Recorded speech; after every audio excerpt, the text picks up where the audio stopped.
তার আত্মীয় স্বজন, ভাই বোন, সাহায্যকারী, নিকটবর্তী পরিবার, সকলের বিনিময়, এমনকি ওয়ামান ফিল আরদি জামিআন, পৃথিবীর সব কিছু যদি তাকে দেওয়া হয়, তার বিনিময়ে সে জাহান্নাম থেকে মুক্তি পাওয়ার জন্য কাকুতি করবে, আপত্তি করবে, বাঁচার চেষ্টা করবে।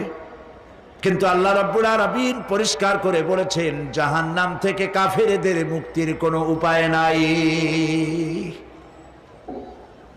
খালিদিনা ফিহা আবাদান, চিরকালের জন্য তাদেরকে জাহান্নামে থাকতে হবে।